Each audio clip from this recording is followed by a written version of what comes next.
Hey guys, Notpongkong here, and I found a lot of you seem to want to see exactly how I put my paintings together. So I'm taking some of my old files from the Assassin's Creed video to show you my process of how I put it together before I actually go into an in-depth way of how you can also improve your art and how you can draw like me. Alright, so the way I start off a painting in Photoshop is I will have the background layer, and immediately after that create another layer over top of that, and on the Mac that is Command Shift N, or I believe it would be Control Shift N on a regular PC. In which case, or you can just click on the little new layer icon down in the layers section on the bottom right of the screen.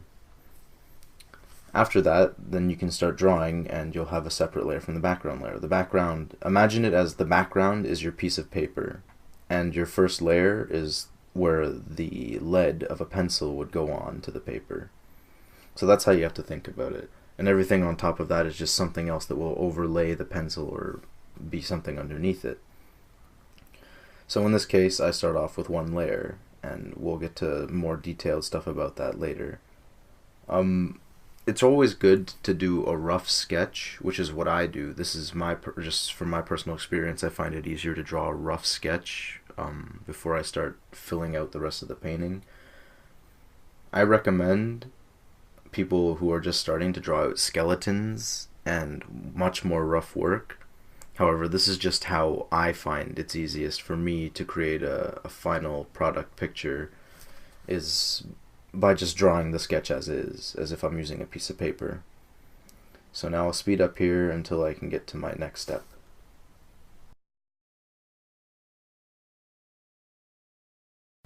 Now, with the Assassin's Creed picture, what I did was, after considering drawing out the full background, I decided I'd just create a new layer, and taking the shape tool, I would just create some basic shapes as a background, something that I want to use, and put them all around. This is the rectangle tool, rather.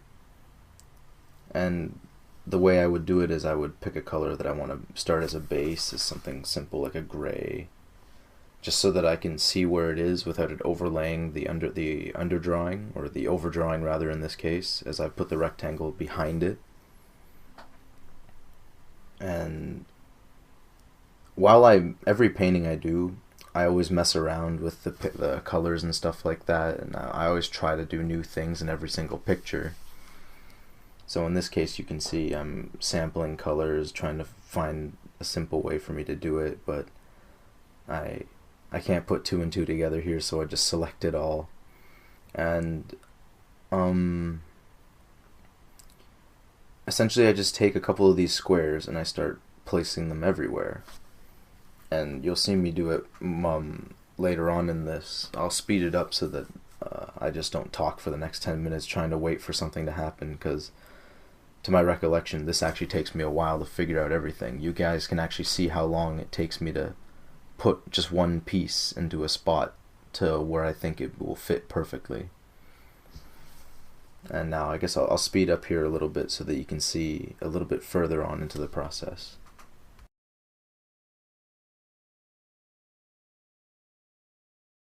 Okay, so now I've gone and I've put down my shapes, and I've added gradients to them and stuff like that to make them stand out a little bit, so that they look a more part of the picture.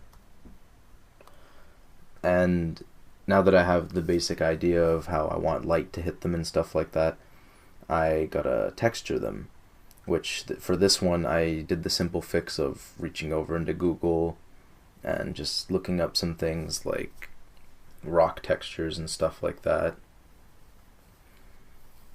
In which case I have to bring the layer over and sample it. See, I bring over this stone texture here, and from there I have to blend it. You have to go over into the options on the side there. It'll be like overlays and stuff like that. You see, I use the overlay option, and that's just like something you can do to the layer itself. And then from there, you select it, which I use Command Shift Y, which should be, or no, Command Shift T, which should be Control Shift T, and that makes a selection of everything on that layer. And then from there you can go and have the settings that it would allow you to move it. Like you can look at perspective, warp, that kind of thing, to make it seem as though you're contorting the original texture and stuff like that, so that it looks more fitting. And see, I've changed the perspective so that it looks like it's coming towards you. It actually looks like a stone pathway or the rooftop of a building. And I start to do similar things with the next structure, which is the lip of the building. I have to do the same thing. I go reach over to the layers tab where it says normal there. That's where you can change the settings as to whether or not it'll pass through objects and stuff like that. So you'll see me do that again once I align this all perfectly right to my liking. You can use the directional keys once you have a selected selection of the layer to move them around more accurately. And then after that I reach into normal. I go to lighten, darken. I just look at different ways I can do it. I think I always settle either on overlay. Oh, this one I settle on soft light. And see, I use soft light for this so that it has you can see the color that I had underneath, but all the texture is still there. And that's something that makes things a lot easier for when I'm putting pictures, big pictures like this together, where I just want to focus on a character and I don't care too much about the background. I'll just use very simple things like just adding a texture on top and then putting an overlay on it. I won't go into shading it and stuff like that. I'm having a tough time remembering if I did or not. But right now I'm pretty sure I just reached over into Google, and now I'm going to work on the buildings, which consists of me basically drawing windows is just something I don't want to do. It's not something I want to spend like a couple hours on doing. So I do the easy way of taking a tiny copy and paste from Google Images. I just looked up windows at night, and I found a suitable one that looks like it would fit in with the painting very well. And I go, and I think I have to darken it. No, I'm trying to remember what I use. I think I have to lighten it. I have to use a lighten tool, yeah. Or one of the overlays. Oh, I'm not even sure. Anyway, okay, yeah. So I end up using hard light. Is it hard light or do I use no light? Yeah, I think I stick with hard light. Oh, linear light. Huh. Well, I learn all about this as well. Well, you guys learn with me. See, this is why some of my paintings take a while. I'm trying to think of which is the best settings and stuff like that to use.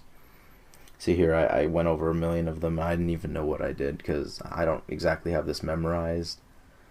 But I'm just watching it with you guys and explaining what's happening so that we're all spectating it together, essentially.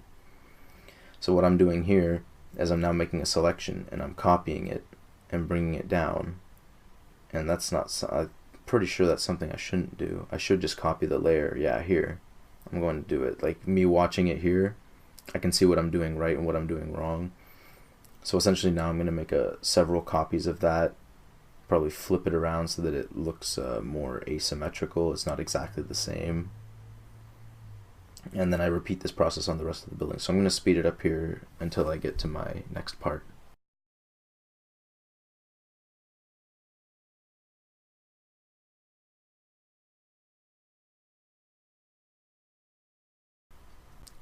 Alright, so here I've gone and I've changed the opacity on my sketch layer, which is just like the first layer what I drew everything on. I changed the opacity so it's lower and it'll be easier to see everything over top of it.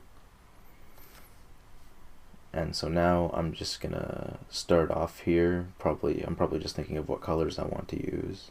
Oh no. Okay, I guess I'll just start with black. I'm starting with black here. See, what I'll do is I'll just color in the shape that's gonna be, because all it really is when you're drawing stuff like this is you're taking shapes and shading them. That's all it really is in the end. So I think that's probably a good way to look at it, is just think about lots and lots of spheres or prisms and stuff like that, and how you would shade them if they were solid.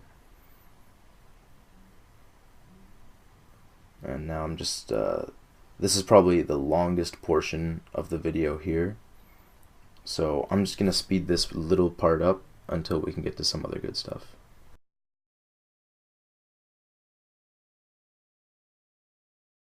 Alright, so here I've gotten rid of the underlayer so that I know exactly what I'm looking at. I'm just looking at the structure of the hand. And the way I'm going to put this together is I'm trying to think of light sources. This doesn't use a particular light source. It's always good to do something like that. But I didn't particularly feel like doing that for this picture. I felt it was going to look good just by being simple with it. And all you do is you change the brush down a couple sizes, really small, and take a light version, like a light shade of whatever color you used to put this together, which I used a very dark blue. So now I'm going in with a very light blue to add the highlights and to where light is hitting his hand. And you can already see how simple it is and how it's already just taking the shape of a human hand. And I think that's something that's a big misconception. People think this is like a very, very difficult process that I go through. It is really simple once you know the core aspects of it. And see here, I'm just demonstrating how I know, like, I can just put light here and light here, and all it really is just a dark blue blob with light blue lines in the right spots to make it look like a hand. And I'm going to continue this same process all the way up the arm, so I'm only going to speed it up a little bit for you guys to see exactly how I do it, but it's going to be the exact same process all along the arm.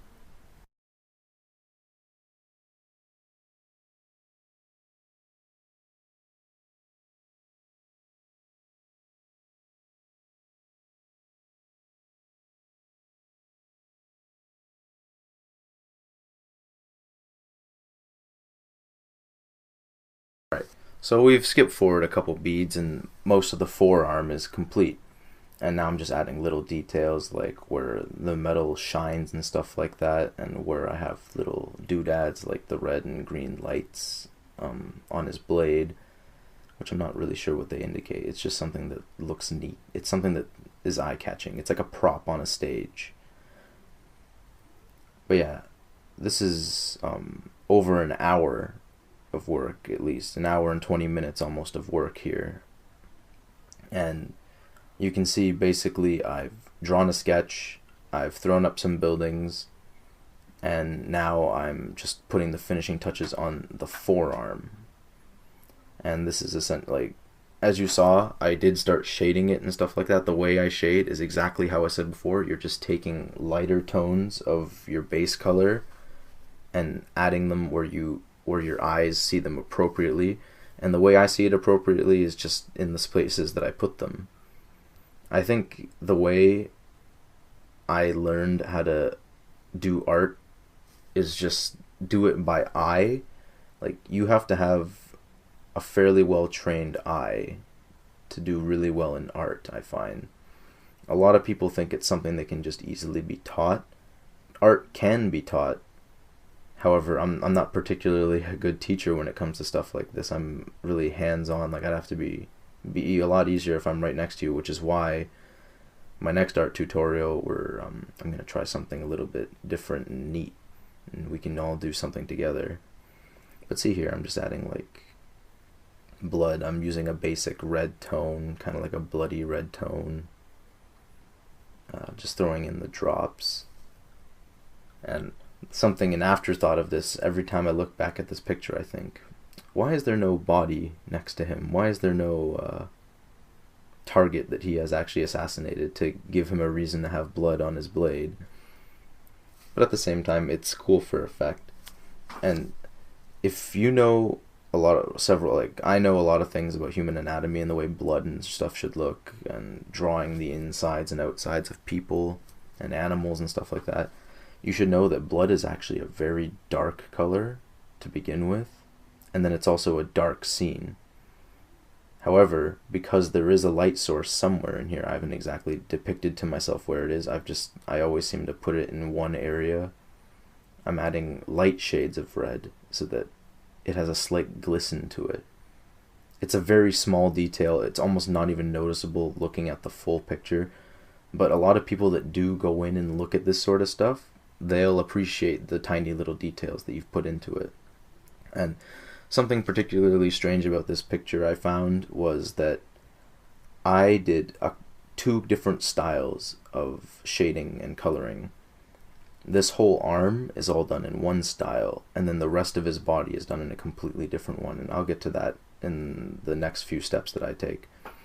But for now, it's just taking each individual part. This is just something I find in computer art that helps a lot, is taking individual pieces and working on them one at a time so that they all fit in together really well, just going from one to the other to the other to the other. And see, now I'm working on his arm, where his biceps and stuff like that would be, going up from his forearm. And I think you guys have been noticing, you'll see a random color wheel show up, and you can see me switching tones like that.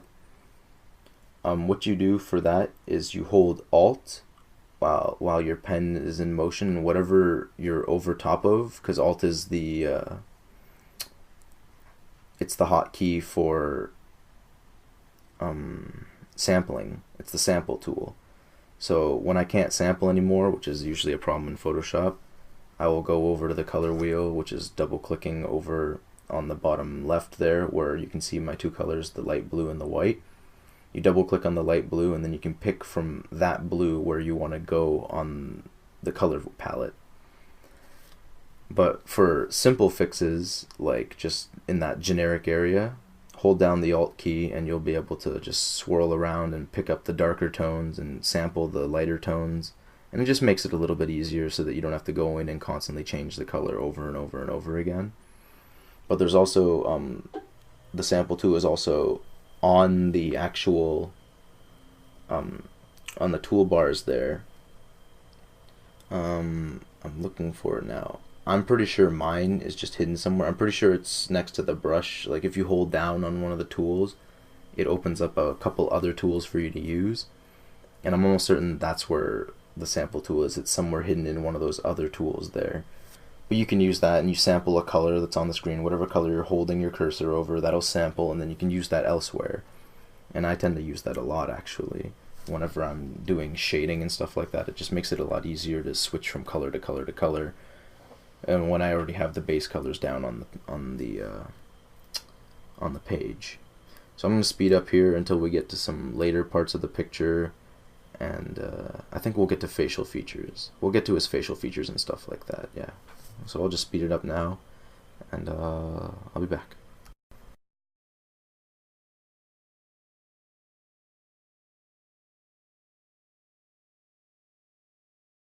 Alright, so we're fairly close. I'm just finishing up some little touches on the red little parts, like the glow from his assassin logo and stuff like that. This is something I think I may have scrapped in the process of doing it.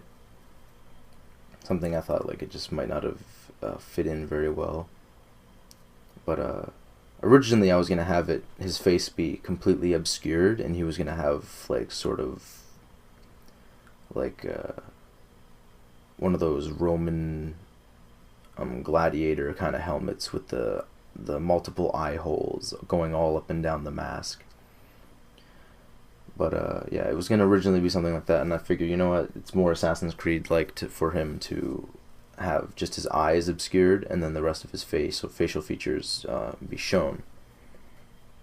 So I was kind of just looking around the head. As you can see, I've gone and shaded most of his hood / helmet, because I'm in the process of making this. I couldn't quite tell whether or not I actually wanted this to be a hood or more of like a mask that would fold down, sort of like Iron Man. When you see him put on his mask, you see it all fold together and stuff like that. or like the helmets in Dead Space, something like that. So for his skin, I took a relatively fleshy tone and just sort of went kaflooey with it. Like, I just sort of drew it all over the place. Just want to fill the space. Make sure you have a basic idea of where you want the shape of the head to be. And it's good to start out with a somewhat fleshy tone. So I go through here, I use kind of like a bleach bone, beigey kind of color. Like it's basically essentially a flesh tone, yeah. And from there, now I go and I want to fix the brightness and stuff like that. So say, like, I think, well, it's a dark picture, I want it to be darker. And I can't quite label myself on a perfect idea. So I go down, image, adjustments, and I go to the color balance. And from here I can pick a better tone for which I want his skin to look.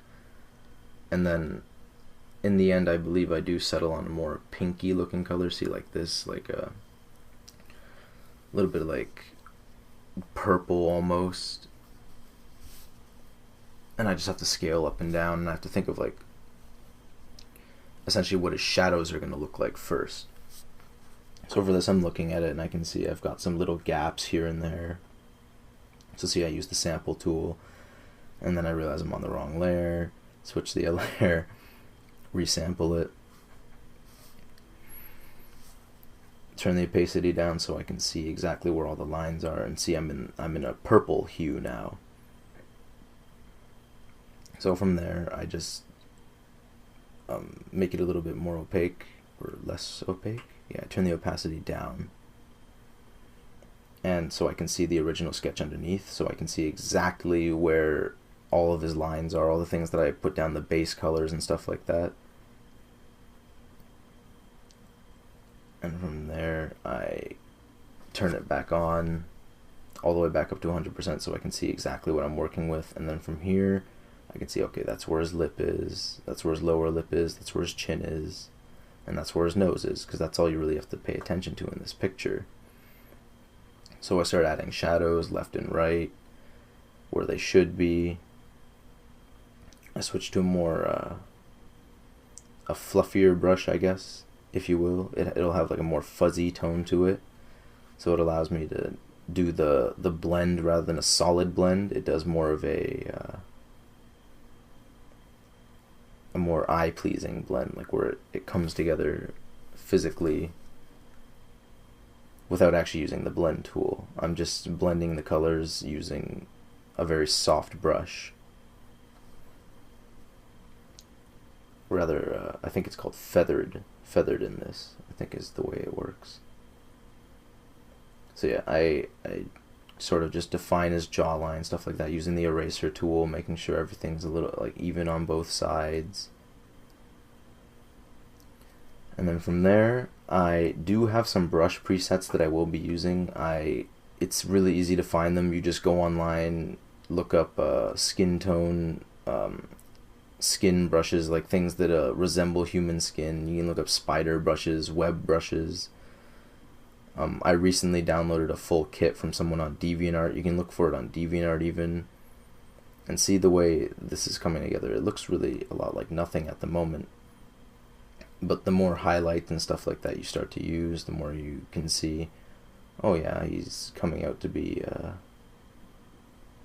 you can see his nose taking shape more. And here, this is where I decide, oh right, I've got skin texture brushes. That'll make this a lot easier. So from there, now it looks a lot more like human skin that I'm actually drawing on and using as an example for this. So I cover his face in the appropriate areas where I see that it needs to be. I use the sample tool to blend the colors a little bit better. Define his nose and his lips a little bit better so you can see exactly that his face actually has full shape to it. But in the end, all you really see is me putting down little blotches everywhere. And everyone thinks they have to draw all of this. No, it's as simple as knowing where the right color needs to go at the right time. And even I'm not perfect at this sort of stuff. I've definitely got my weaknesses when it comes to drawing. Everyone will always ask me, oh, draw a picture of me and stuff like that. And drawing an actual person is relatively difficult for me. Like, I don't like having to look at a photo and do all that kind of stuff. I prefer to have my picture completely done by me, and I don't know what the right word for that is, but it's just like I want it to be completely made by me, I guess. It's just the way I see it. See, now we're going in with a lighter purple to really bring out the highlights and like his cheek, his nose and stuff like that, his lips. And you're starting to see that, yeah, he's starting to look a little bit like a photorealistic face sort of thing. And always remember, this is just something I'm making from scratch. Like, I'm not looking at a picture while I do all this stuff. This is all just off the top of my head. It's a really strange process. A lot of people don't like that. Every artist that teaches you a class will tell you, never feel ashamed to use reference photos, which absolutely everyone should use reference photos, especially if you're just starting out and you need help. I can't draw a horse if my life depended on it. You can see I have a picture where there's a paladin knight riding on a horse. And I was literally staring at a photo of a horse for, like, Lord only knows how long before I could draw that. But for things like this, like a person, I have to draw it from scratch because there's just something about drawing a person's face I can't do if that person is real, which is fairly strange. Yeah, I can understand that. See, I'm just adding in like minor details about around his nose, like a little bit of shadow so that it's more well defined. I do the same thing with his lips here. I forget how I fleshed that out again. I know I changed this slightly. I alter this a lot. I think it's when I add his beard. Yeah, see, I go in, take this brush so that it blurs out a little bit more because this is softer. See, it defines his lip a little bit differently, but you can see that it's still a lip. I think while I was drawing this about halfway through, I couldn't quite remember if he had a beard or not. And then suddenly it just sort of hits me and I go, wait a minute, I'm doing all the shading underneath for no reason because, hey, he totally has a beard. But these are the essentials of how I put his face together, this sort of thing. Like, it's just very generic stuff. Like, I make a lot of mistakes and I think, oh, that doesn't work, or I can't do that just within my capability. So I basically cover it up with a beard. So I'm going to speed it up here until we get to some other parts of his body that I'll show you, and I'll see you in a minute.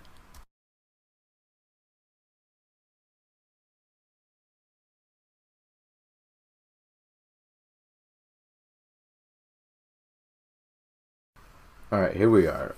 This is a recent technique that I've only started using, and it's to draw what looks like bolted on armor. Like, it looks like he has bolts or bumps popping out of the armor that are somewhat cylindrical.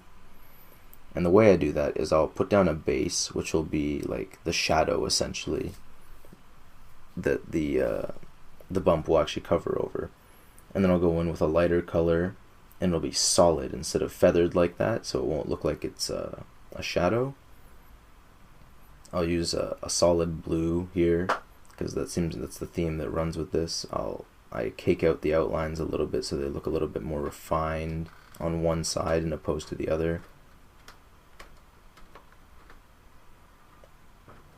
See, I'm refining the lines a little bit. I go a little bit overboard here, I think.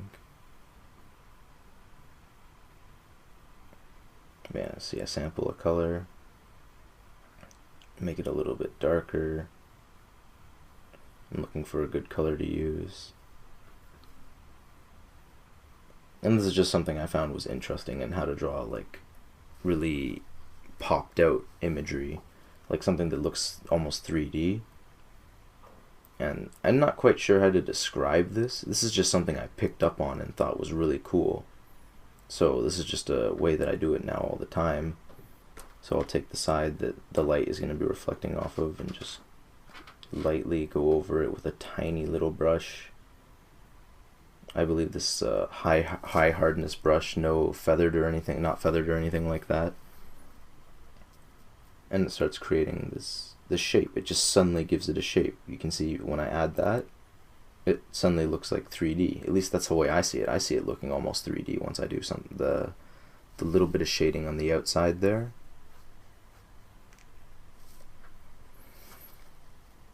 And this is just something I want to stop and look at. Just here, see now I'm using a darker color on this side because this is where the shadow is being cast.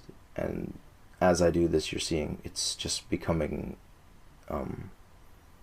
it's adding depth, I believe is the wording.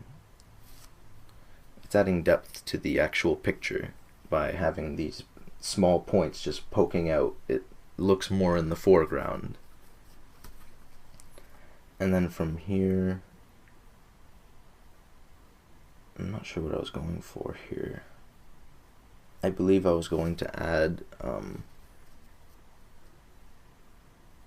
think I was going to add notches that matched the color of his Assassin's Creed logo. And then I ended up just not doing that. So from here, I just look over it a couple times, and I guess I'll speed it up until we can get through the rest of it. And I'll see you guys in a couple seconds. This part is something I didn't know I was going to do until I got to this point. And essentially what I'm going to do here is I'm just going to use the selection tool and use copy and paste, which is Control C, Control V, or Command C, Command V on the Mac, which is what I use. So I just grabbed that shoulder plate and moved it over there. And I thought, oh, this will be simple. I'll just reverse it and reverse the color. Just got to get rid of some little bits and pieces here and there.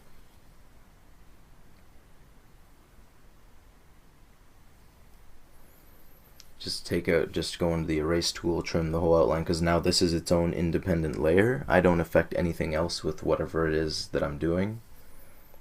And how many layers do I see? You can see I have a decent amount of layers going up to like the 20s to 30s.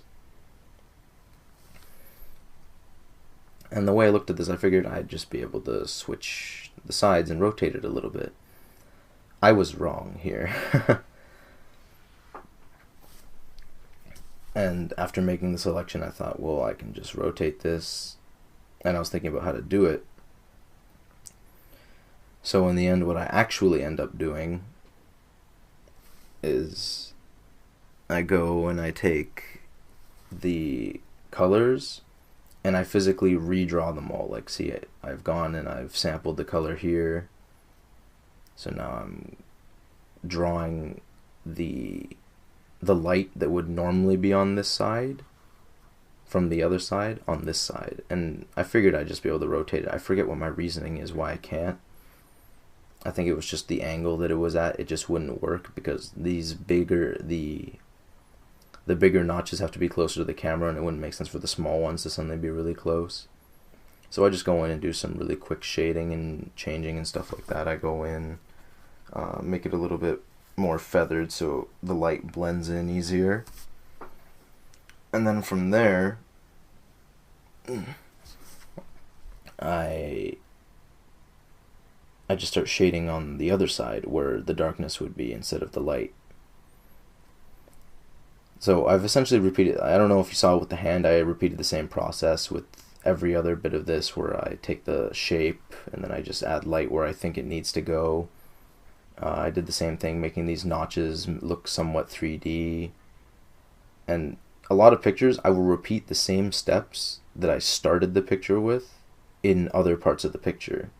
Like, that's the way I look at it as each picture has a theme to it that I'm going to use a bunch of the same thing to create one picture. And it's something you guys probably don't really cue in on, but I do. When I look at it, I think, oh yeah, I did that all over this picture. I used these notches all over this picture. I used this lighting scheme all over this picture.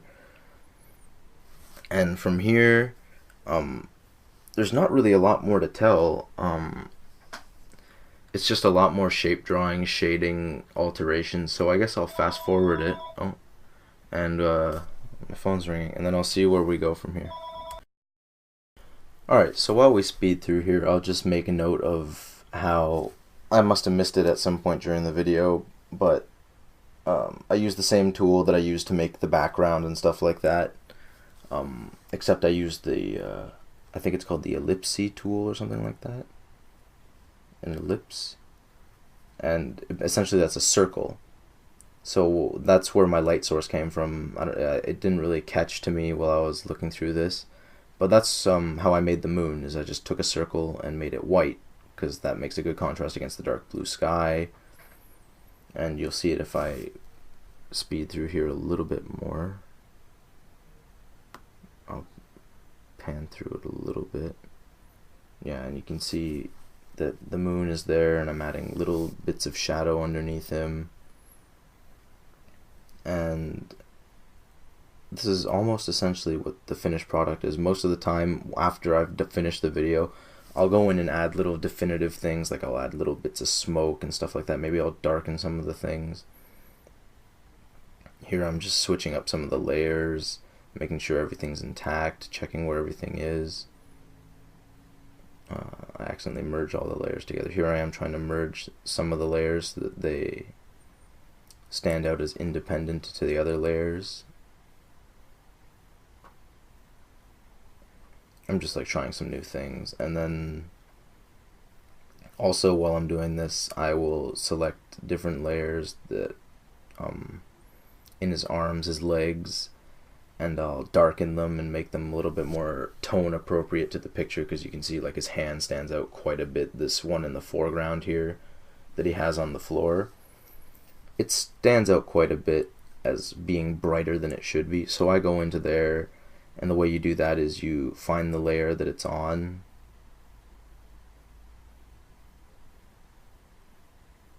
See, right now I'm just taking him and centering him a little bit. I went and selected all the layers that comprised of his body and moved him. But yeah, the way you go up into image, adjustments, and then brightness, darkness, and contrast and stuff like that. Here I'm doing it here. I'll go image, brightness and contrast. Turning up the contrast will darken the picture as well as turning down the brightness. I'm doing it for his leg right now. I repeat that several more times on his arms and on his face, a little bit on the loincloth and stuff like that. And yeah, that's essentially how I put him together. I'll throw up another picture. I'll just throw up his final picture again like I did when I finished the speed art. And I hope this was really informative. I hope you guys get a better grasp on how I actually put all this stuff together. And share this around, show your friends how I put it together. I hope this is rather informative as to how I put everything, how my paintings come together. And I hope this helps out you guys to make your own.